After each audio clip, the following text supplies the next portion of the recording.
Hello Sagittarius, welcome to your April reading from Angel Wise Love Tarot.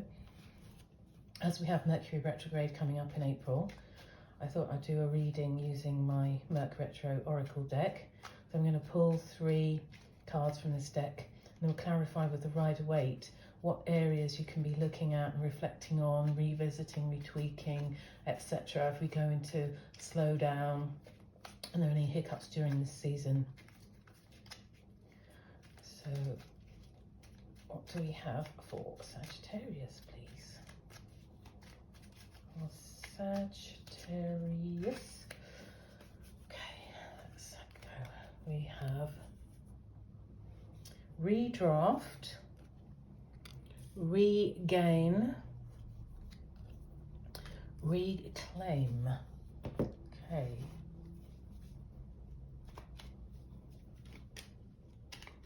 So, redraft, please.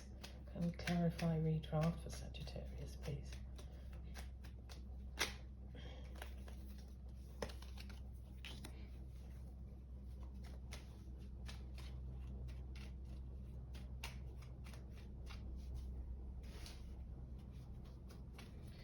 Gain.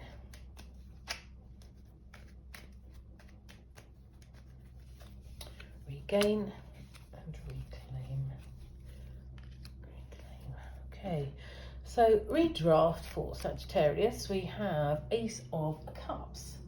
So this is an offer coming in. This is to do with emotions. This can be relationships, feelings, love, etc. It can relate to family, that sort of thing. Now, the fact that you're redrafting something, it could be that there is some sort of legals leapt to mind, but yeah, some sort of situation where you need to draft a contract or an arrangement or something like that, and it could be that you need to revisit this, and a lot of the advice seems to be in Mercury retrograde to try and avoid signing contracts if you can, but it is quite a long period and it's not always possible because, I mean, when there's contracts there tends to be a deadline, right? And so, but of course it doesn't mean that you should hurry and not negotiate and not investigate and those sorts of things. And the fact that it's saying redraft, I mean, that's kind of not like revisiting, that's quite significant. It could be that you need a completely different mindset. There could be something that's quite, shall we say, formal language, something like that, and something, unemotional, as it generally contracts are. But it could be that perhaps you need to revisit that with this sort of mindset. This actually, well, look, is this going to work for me in terms of whatever I need to do for my family or, my situation, whatever those things are. Or it could be that maybe you need to consider the other party in some way, or think about where they're coming from, and that could be an angle of that. But I mean, I would say, because the Ace of Cups, it looks like a major offer coming to me, and so it could be that you there's something being offered to you, but it seems small, or it's not covering everything that it should, something like that. You may need to go back to the drawing board, but say it is a big offer for you, and so don't sort of think that you can't tweak it or change it or anything like that, and just say that the offer is in this one form if it's not quite right. So let's see what it says for regain. The Hanged Man. Okay, so I mean, this could be, this looks like a different perspective to me. He's hanging upside down. He's sort of quite happy about that. He's just having another look at something. This could make sense with redraft as well. It could be that actually, something's one-sided, or it doesn't really say what it needs to say, or it doesn't cover everything it should cover, and perhaps it is. And also the Hanged Man, I mean, if it's a contract, it's generally between 2 parties. They may have different agendas, so it may be that you need to put yourself in the shoes of the other person to think about that, and actually regain.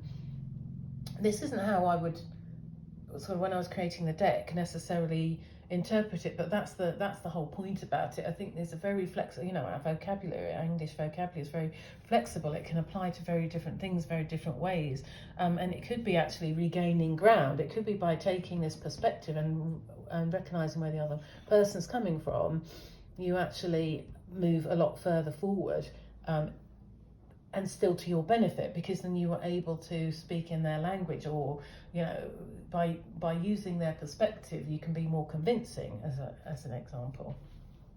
And it doesn't have to be a contract. I mean, if this is resonating with something else, then it would be great to know. I think the redraft, I mean, it could actually be a creative endeavor with this. It could be something you're emotionally attached to. It could be a book, or an article, or something like that. It could be that you kind of got your ideas down. Sometimes you get your ideas down in a train of thought, but you actually need to edit that, and you need to think about the workings of the English language, or a story, or how people like to read and take in information. You generally have some sort of, whether it's a fiction book or a fact book, you'd have some sort of introduction, and some, for a fiction book, you'd want something that stimulates you, that makes you want to continue reading. Something's happened as an event, or a protagonist you like the sound of, or something like that makes you want to continue reading. With a fact-based book, then you'd want an introduction to tell you, what exactly you are reading this book for, what you are going to learn from this book, that kind of stuff. So it could be that it's like, okay, I've got it redrafted, it makes sense to me, but I need to revisit it from a perspective of a reader, or a publisher, or whoever's going to receive that. And again, it could be something about regaining ground by doing that, or regaining, something like that. Let's have a look at reclaim. So we've got the Three of Cups. So this is a positive thing. This is celebration. With friends, you've got the Ace of Cups and the Three of Cups. So again, it could be something that matters to you. The fact that seeing these three side by side, this is making me feel like the offers come. You've adopted a different perspective, or taken time out and done some reflection, something like that, and then it leads to this positive celebration for you.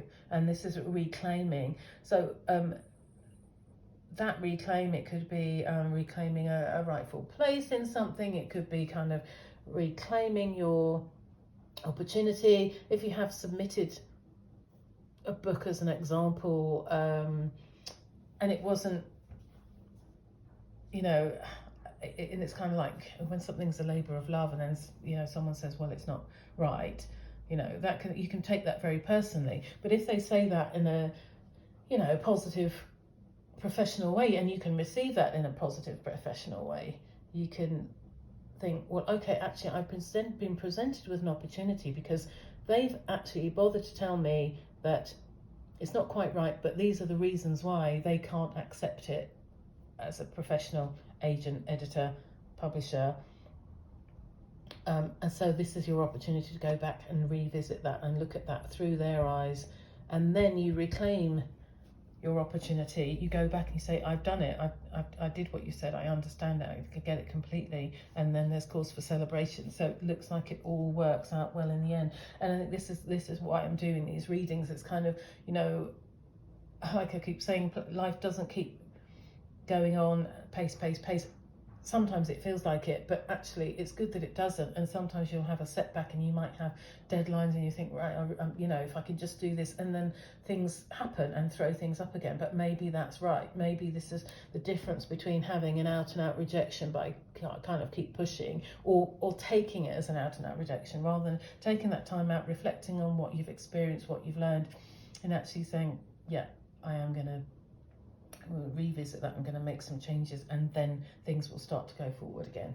The best of luck for you, Sagittarius. Do please let me know in the comments if this is resonating with you, and hope to catch you next time. Thank you. Bye.